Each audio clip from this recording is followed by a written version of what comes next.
여러분 잠깐 생각해 보세요. 여러분이 지금 가진 스펙이 뭔가요?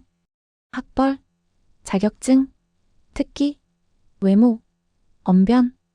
우리는 어릴 때부터 들어왔습니다. 뭔가를 잘해야 인정받는다. 뭔가를 해야 밥을 먹고 산다. 아무것도 하지 않으면 아무것도 되지 못한다. 그런데 지금부터 소개할 이 남자는 정확히 그 반대로 살고 있습니다. 그는 아무것도 하지 않는 것으로 돈을 법니다. 조언도 하지 않습니다. 위로도 하지 않습니다. 청소도 요리도 드라이빙도 하지 않습니다. 그냥 옆에 있습니다. 그것뿐입니다. 그리고 그 대가로 한 번에 일만 낸 우리 돈으로 약 10만 원을 받습니다. 지금까지 4,000건 넘게 의뢰를 받았고 트위터 팔로워는 40만 명에 달합니다.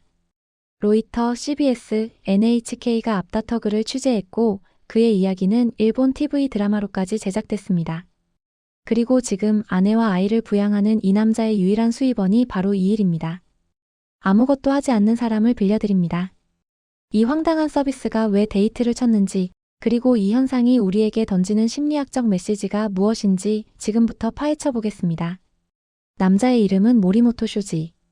오사카 대학교에서 물리학을 전공한 그는 졸업 후 출판사 편집자로 일했습니다. 그런데 직장에서 그가 자주 들은 말이 있었습니다. 넌 왜 아무것도 안 하냐? 그 말은 비난이었습니다.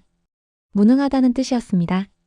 하지만 모리모토는 어느 날 이 말을 완전히 다른 각도로 뒤집어 생각했습니다. 아무것도 안 하는 게 내 특기라면 이걸 서비스로 팔면 어떻게 될까? 2018년 6월 그는 트위터에 딱 한 줄을 올렸습니다. 스펙 제로.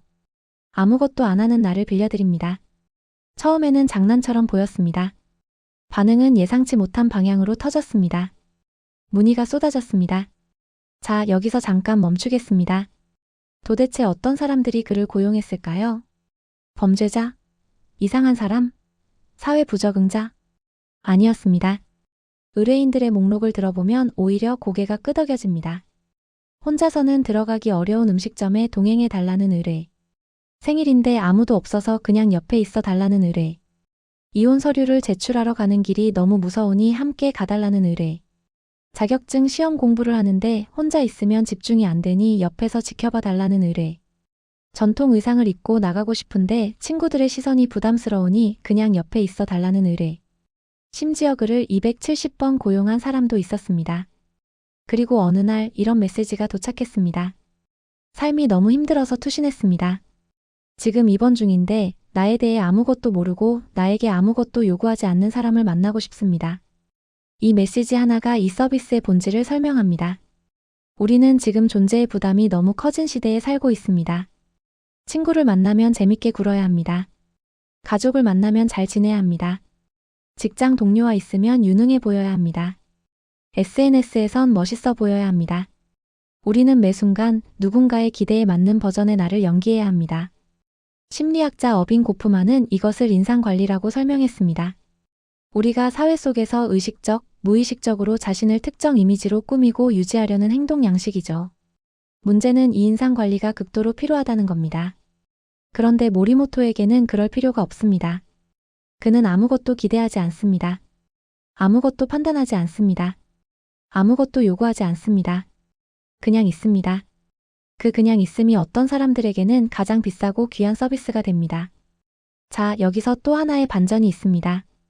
모리모토가 이 서비스를 처음 시작했을 때 요금은 0원이었습니다. 공짜였습니다. 그런데 2019년 NHK 다큐멘터리에 출연하면서 유명세를 타자 비난이 쏟아졌습니다. 젊은 사람이 그렇게 살면 안 된다. 무수입인데 가정은 어떡할 거냐. 무책임하다. 그러자 모리모토는 2020년 서비스를 유료화로 전환했습니다. 1만 엔. 놀라운 일이 벌어졌습니다. 의뢰 건수가 줄지 않았습니다. 오히려 더 진지한 사람들만 남았습니다.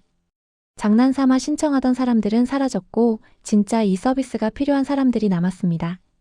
이것은 심리학에서 가격 신호 효과라고 부르는 현상입니다. 가격이 서비스의 가치를 정의한다는 겁니다. 공짜일 때는 진지하게 여기지 않던 것이 가격이 붙는 순간 이건 제대로 된 서비스구나라는 인식이 생깁니다.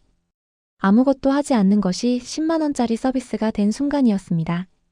그런데 저는 여기서 모리모토의 개인사에 주목하고 싶습니다.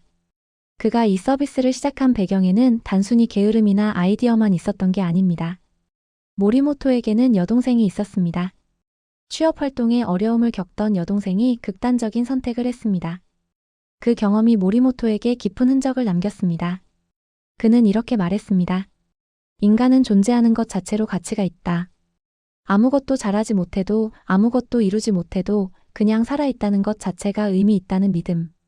그 믿음을 그는 서비스로 만들었습니다. 그래서 이 서비스는 단순히 기괴한 아이템이 아닙니다. 이것은 일본 사회 그리고 현대 사회 전체가 얼마나 성과와 유용함의 압박 속에 살고 있는지를 역설적으로 드러내는 거울입니다. 이 현상은 일본에서만 일어나고 있을까요? 아닙니다. CBS가 모리모토를 보도한 이후 전 세계에서 유사한 서비스들이 속속 생겨나기 시작했습니다. 미국에서는 누군가 곁에 있어주기라는 개념의 앱들이 등장했고, 영국에서도 외로운 사람들을 위한 동행 서비스가 인기를 끌었습니다. 한국에서도 사람을 빌리는 서비스에 대한 관심이 높아지고 있습니다. 2023년 발표된 WHO 보고서에 따르면 전 세계적으로 외로움은 현재 가장 심각한 공중보건 문제 중 하나로 분류됩니다. 하루에 담배를 15개비씩 피우는 것과 유사한 영향을 우리 몸에 미친다는 연구 결과도 있습니다. 그리고 일본은 2021년 세계 최초로 외로움 장관을 임명한 나라입니다. 그만큼 외로움의 문제가 사회 구조적 문제로 인식되고 있다는 뜻입니다. 모리모토의 서비스는 이 거대한 사회적 외로움 위기에 아주 작은 틈새를 파고든 겁니다. 잠깐 여기서 여러분께 솔직하게 물어보겠습니다. 지금 이 영상을 보면서 나도 한번 이런 서비스 써보고 싶다는 생각이 든 분 계신가요? 아마 몇 분은 그런 생각을 했을 겁니다. 그리고 바로 그 순간 뭔 소리야, 그냥 친구한테 전화하면 되지라는 생각도 동시에 들었을 겁니다. 그 두 가지 반응이 동시에 드는 것, 그게 바로 현대 외로움의 본질입니다. 심리학자 로버트 와이스는 외로움을 두 가지로 나눴습니다. 사회적 외로움과 정서적 외로움입니다. 사회적 외로움은 사람이 주변에 없는 외로움입니다. 하지만 정서적 외로움은 사람이 주변에 있어도 느끼는 외로움입니다. 진짜 나를 보여줄 수 없고 있는 그대로의 나로 있을 수 없을 때 오는 외로움입니다. 친구에게 전화할 수는 있지만 그 친구에게 완전히 무방비 상태의 나를 보여주는 것은 또 다른 부담입니다. 그래서 모르는 사람, 아무것도 기대하지 않는 사람이 오히려 필요한 겁니다. 모리모토는 이 서비스를 시작하기 전에 이런 말을 했습니다. 항상 뭔가 해야 한다는 강박이 있었지만 특별히 잘하는 일이 없었다. 잘 맞을 거라 생각한 일에 여러 번 도전했지만 오래간 적은 없었다. 이 고백은 많은 사람들이 느끼는 감정과 정확히 일치합니다. 그는 그 좌절을 자책으로 끝내지 않고 뒤집었습니다. 아무것도 잘하는 게 없으면 아무것도 안 하는 게 맞는 일일 수도 있겠다. 심리학에서는 이것을 자기 수용이라고 합니다. 내가 못하는 것을 억지로 잘하려 하지 않고 내가 있는 그 자리에서 의미를 찾는 능력입니다. 그리고 더 나아가 모리모토는 자신의 아무것도 하지 않음을 타인에게도 허락했습니다. 아무것도 하지 않아도 된다고. 그냥 여기 있어도 된다고. 그 허락이 사람들에게 위로가 됐습니다.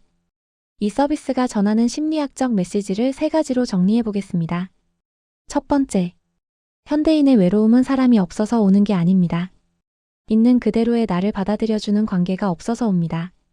SNS로 수백 명과 연결되어 있으면서도 극도로 외롭다는 게 이 시대의 역설입니다. 두 번째, 아무것도 하지 않는 것도 가치가 될 수 있습니다. 현대 사회는 생산성과 효율성을 최고의 가치로 삼지만 인간의 존재 자체에는 생산성과 무관한 가치가 있습니다. 모리모토의 서비스는 그것을 시장 가격으로 증명했습니다. 세 번째, 가장 단순한 것이 가장 깊은 수요를 충족합니다. 첨단 기술이 발달할수록 AI가 모든 것을 대신할수록 오히려 인간의 옆에 있음에 대한 수요는 더 커질 것입니다. 모리모토의 서비스는 그 미래를 미리 보여준 실험이었는지도 모릅니다. 마지막으로 여러분께 하나의 질문을 드리겠습니다. 지금 여러분 주변에 그냥 옆에 있어줬으면 하는 사람이 있나요? 또는 반대로 여러분이 아무 판단 없이 그냥 옆에 있어주고 싶은 사람이 있나요? 모리모토가 증명한 것은 그 그냥 있음이 돈으로도 살 수 있을 만큼 귀한 것이라는 사실입니다. 그리고 동시에 그것이 돈을 내고 사야 할 만큼 우리 삶에서 희귀해졌다는 슬픈 사실이기도 합니다. 아무것도 하지 않는 남자가 억대 수입을 올리는 세상. 이걸 기이하다고 웃고 넘길 수도 있습니다. 하지만 저는 이것이 우리 시대의 가장 솔직한 자화상이라고 생각합니다. 오늘 영상이 도움이 되셨다면 좋아요 버튼 한번 꾹 눌러주세요. 이렇게 우리 일상 속에 숨어있는 심리학 이야기들 앞으로도 계속 가져올게요. 아직 구독 안 하신 분들은 지금 바로 구독 버튼 눌러주시고 알림 설정까지 해두시면 다음 영상 놓치지 않으실 수 있습니다. 여러분은 누군가가 그냥 옆에 있어줬으면 했던 순간이 있으신가요? 댓글로 여러분의 이야기도 들려주세요. 저는 다음 영상에서 또 만나겠습니다. 지금까지 마인드 아카이브였습니다. 시청해주셔서 감사합니다.